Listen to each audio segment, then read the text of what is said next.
there, I'm Amy.Connell. Welcome to Graced Health, the podcast for women who want simple and grace-filled ways of taking care of themselves, and they just like to enjoy a little bit of chocolate in the process. At least I do. I am a certified personal trainer and nutrition coach who wants you to know your eating, movement, and body don't have to be perfect. We just need to be able to do what we're called to do. I like to come on here at least once a month and give a solo episode where I kind of integrate various areas of our health. So some of it is, of course, our physical. Some of it is our spiritual. And then some of it's our mindset as well. And I like to cover all of that in grace. And so this episode is something that has been brewing for a long time in my heart, and I have just been taking notice of the words that we use. Some of these are words I use. Some of these are words I have heard, maybe others say, or I've seen online. And then actually, some of these are conversations that I've also had with guests. In a couple episodes, we're going to be talking with a registered dietitian, and you're going to hear a little bit of the same threads with this, but I promise this was already, I had already planned all of this when I talked with her. So it was just great validation, if nothing else, that this is a conversation that's important to have. Now, just a little bit of a backstory. If you've been listening for a while, you know that I have a book coming out in November of 2021. So if you're listening to this pretty much when it comes out, you're going to be hearing a lot more about it. And just thank you in advance for your patience and for promoting it when you can, because I'm really excited about it. And when I originally wrote it, I had all of these different chapters that were kind of standalone chapters. In my mind, they were more like essays. And the basic premise of it was all of these quote unquote rules that we have heard in the health industry. And maybe it's from the industry, maybe it's from our friends, maybe they're rules that we have told ourselves. And it might not be a rule, maybe it's a myth, but the genesis of this was all of these things that we feel like we have to abide by. And then when I sent it to my first editor, she and I worked a lot on really reformulating the entire process of the book. And she said, Amy, you have got to really focus on the mindset part first. And I tell you what, she was so fantastic. Andrea Barilla, shout out to you, because what she really did was help get the entire flow of the book at a point where we can talk about the mindset and then talk about some of the other rules that we need to be breaking within the health industry. I think in general, we are shifting our mindset about a lot of different things. And what I'm really noticing is this reluctance or moving away from, in a good way, putting a label on or defining someone by something. The two examples that come to mind are autism. It used to be back when we were starting to become more aware of autism, we would say things like, oh, he is autistic. And then we started realizing, wait a minute, that is totally putting them in this container that is really just one part of who they are. And so now the more language is more something like he has autism. Same thing that Heidi Pollack educated me about with regard to suicide. If you listen to her, to that episode, I can't remember which one it was, but I'll put the link in the show notes. She educated me ahead of time that we really don't want to refer to it as, oh, she committed suicide or he committed suicide. It's he died by suicide, because that doesn't define them. It's just one aspect of who they are. Now, those are pretty heavy topics, and I don't mean to make light of them, but I think we should be able to take a page from that chapter of the book of redefining some things. And I think that we need to shift how we think and talk about our bodies, about the way that we move and how we eat. And really, not only for us and the neurologic pathways that Michelle Bankson talked about a few weeks ago, because when we start saying things over and over, that just makes those grooves stronger and stronger. But I think that it's important to do that for the people we influence as well. And yes, I'm primarily talking about our kids because I think they are the most impressionable, but this also applies to our partners, our coworkers and friends, and especially that group of people who might just need a friendly nudge to take care of themselves a little bit better. I think the reality is when we start describing or talking about our health in a negative manner, and I'm going to talk about those here in a minute, then why there's going to be sitting back going, well, why would I bother doing this? Why should I do this if this is your attitude toward it? So I want to give you 5 sets of impactful words that I just want to bring awareness to. And maybe this isn't something that you need to change right off the bat, but just kind of be aware of who you're talking with, the words that you're using, and along those same lines, are you using those on yourself? Because it's a lot easier to say really nice things about other people and give a positive attitude to other people. And it's sometimes a lot harder to do that to ourselves. So let's dig in. Okay, the first one. I have to work out. Okay, now I understand that maybe it's not totally fair for me to say this because I actually enjoy moving. I enjoy exercising. I enjoy workouts. I enjoy gym stuff. I mean, so this is kind of unfair for me to say that. However, when we say we have to work out, then that's just kind of a negative aspect is really all it comes down to. One of the things that I really talk about some in the book and just throughout all of this is finding movement that brings you joy. The reality is we have a million different ways we can move.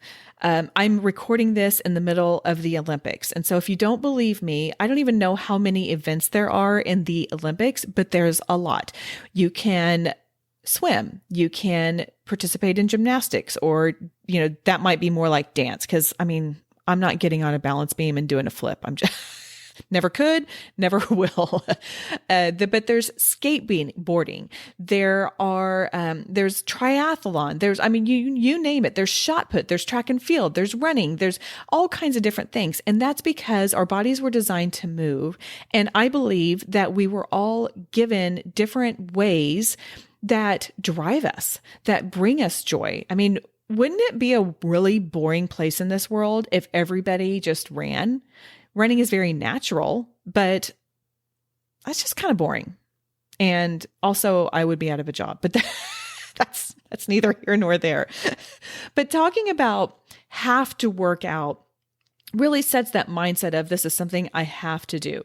Instead, let's think about, and maybe instead of the word workout, we talk about movement. And to me, movement really encapsulates the more natural way that our bodies were designed. We were meant to move. There was a really fantastic book I read called The Joy of Movement by Dr. Kelly McGonigal. She's a PhD, fantastic researcher. She actually also leads group fitness classes. And I tell you what, if you want to be inspired to move, go get this book. I also quote it a lot in my book because it was so impactful to me. So instead of saying to others or to ourselves, oh, I have to work out, let's talk about what we need. I recently told my husband, I said, my head needs to go for a walk. I have got to just spend some time and move and get in the fresh air. So instead of saying, I have to go for a walk or I have to get a workout in, it's, you know what, this is going to be good for my brain. My head needs to go for a walk. Or maybe it's, I've been sitting a lot today. I just need to get a little bit of movement in. And all of a sudden that shifts from something we have to do and from a negative aspect to something that's going to be beneficial and that we can see the value in it. Okay, the second group of impactful words. Good food, bad food. Now, if you have listened to season 6, episode 3 called Nutrition Lessons to My Teenage Self, I have talked a little bit about this before. Now, there may be times that we have foods that are more beneficial to us and less beneficial to us. But look, God made food. God put all of this food on the earth. And if I hear one more person say carbs are the enemy, I'm going to scream. Also a chapter in the book, by the way. There's no good food and bad food. I mean, does ice cream provide a lot of great nutritional value? It provides a little, right? We get a little bit of protein, a little bit of calcium, but also some great fun nourishment when you eat it with other people. And when you plan for that, then maybe it's not going to have such a negative impact in your day. There are definitely foods that make me feel good, and there are foods that make me not feel good. And those foods for me are different than foods for you. So let's start paying attention to how foods make us feel, how they impact our clarity, how they impact our sleep, how they impact our movement. Not workouts. I still say workouts and exercise, by the way, but how they impact those things. And then we will have more beneficial and more valuable foods and not bad foods. Because the other thing is, if we think, this chocolate cake, this is such a bad food. Well, then what's that doing? And what message is that giving the people around us? And particularly, again, our kids. The last thing I want to do is create a bad relationship with my children and the food that they have. I don't want them shaming themselves. I don't want them feeling badly for having something. And they're starting to realize, look, when they have foods and they're like, oh my gosh, I do not feel very well after this. That's great. I want them to have those experiences because that's the kind of thing that will drive them in the future. And then when it's important, they'll know that they need to have food, God-given foods from the earth, and maybe not so much Whataburger. Maybe. But Whataburger, I would not say is a bad food. It's just a food that's not going to provide a lot of value. So let's stop saying good and bad foods and instead focus on how foods make us feel physically, how they make us feel emotionally, mentally, in terms of like clarity, how they help us sleep. And I think changing that focus to how the benefit that they can provide us, or perhaps the lack of benefit, that will help with our relationship with food. Okay, number 3, I have to work off my food. I have to work off dessert. Another chapter. Sorry, you guys. I have to work off something and, I have to do this. Okay. So I'm not going to blow the whole chapter, but when we say I have to work something off, then number 1, we are punishing our body for a decision that our brain made. If you have decided to dig into that chocolate cake, then dig in and enjoy it and then be done with it. And let's not get into this funny exercise, calories in, calories out math, because it is not 1 + 1 = 2 or 1 - 1 = 0. It is a lot more complicated than that. It also takes away the joy of just enjoying this stinking chocolate cake. I mean, just enjoy it. Because if you've got in the back of your mind, like, oh, I have to work off dessert, then it's going to strip the joy out of it. Personally, I don't have chocolate cake every day, but I do enjoy, I enjoy my Dove chocolate and other things besides chocolate, by the way. This also applies to my wine. I like to enjoy a couple glasses of wine with my husband on the weekends. And I'm not going to say, okay, I have to go work this off the next day, because by the way, that is just a disaster waiting to happen. Don't have a whole lot of alcohol and then think I got to work this off, because you will get injured. You just will.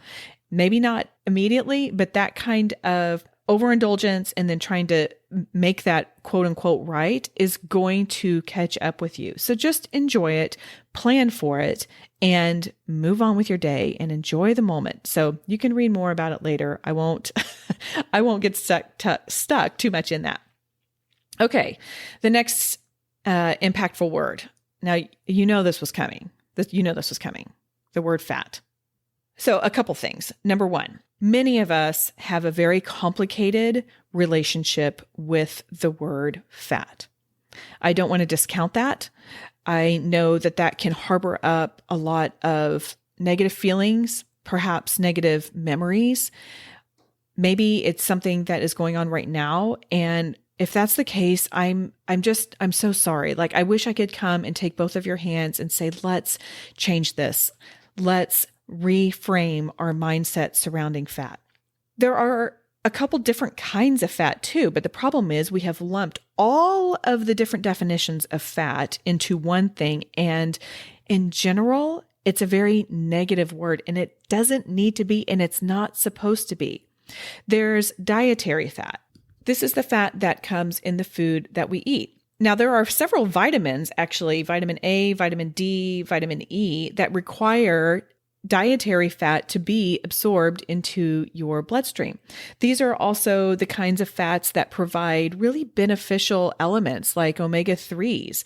So dietary fat is an important part of an overall balanced diet, which I feel like I sound like a cereal commercial, but don't be afraid of the dietary fat. And I do think that if you are a child of the 70s or born in the 70s like I am, give or take a few years, then you probably went through the fat-free craze of the early 90s like I did and ate a lot of food that was not beneficial. We'll just call it that they took out the fat, they replaced it with sugar. This started kicking in the obesity epidemic. Don't be afraid of dietary fat. And in fact, the National Academy of Medicine recommends that your overall distribution range is that you ingest 20 to 35% of your calories from fats. And most of those from what they call the healthy fats. So that's the monounsaturated and the polyunsaturated. And those are things like nuts, olives, olive oils, fatty fish like salmon, mackerel, that kind of stuff. So that's one thing, like fat in food. Yes, good. Maybe not fat in Whataburger. Not so many of the monounsaturated, more of the trans unsaturated. So, the kinds of fat we have in our food do impact us, and they will make us feel better or worse. But that kind of fat is essential for our body. Now, there's the other thing that is often called fat, and that is formerly known as adipose tissue. Adipose tissue is what insulates your body. That is what will keep you warm. That is the primary means of energy source when you are just tooling about your day. When I'm standing here recording this episode, my body is converting because I do have an empty stomach, my body is converting my adipose tissue to energy because that's the primary source of energy that your body uses when you're just existing on a day-to-day basis. It also controls your hormones. I mean, that is an important part. So we do need to have a certain amount of body fat, and that just may vary, period. There is a lot of science out there that talks about health at any size. And I am really trying to find I'm trying to find a registered dietitian to come on and talk a little bit about that. But anyway, fat is not a bad thing. Why do we say fat is a bad thing? And let's not forget the way that we use the word fat in our language. Oh, I feel fat. Oh, she's fat. Oh, that person is fat. So again, number one, that's labeling. And number two, that's almost taking someone's size and determining something about them that may not be true. Now, I know that I probably don't need to harp on this too much because if you're listening to the show, you probably have a little bit of an awareness surrounding this language. But I do think it's really important to remember the language that we're using surrounding the word fat. Way back in season 3, I had a counselor on, Christina Kismar, and it was how to raise your daughter with a healthy body image or something like that.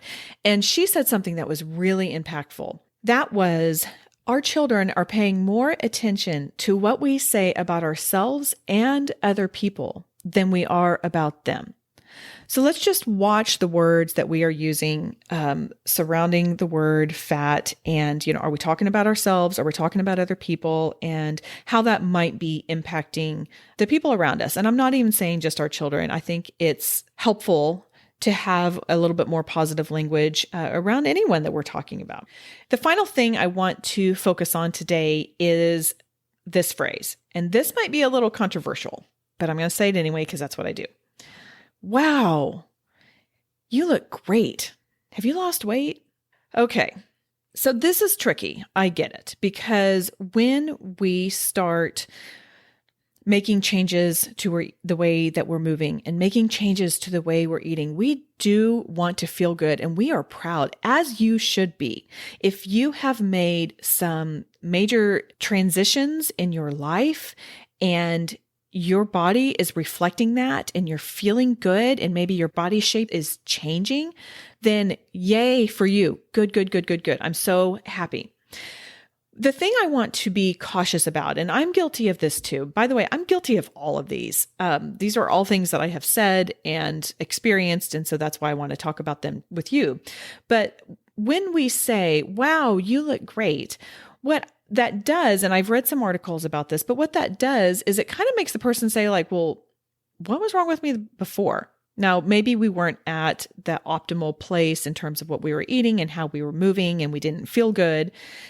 When we put this emphasis on looking great, then it kind of means, well, what's the opposite of that? Then it means that you weren't great before. And more than likely, you were great before. You were great before, you are great now.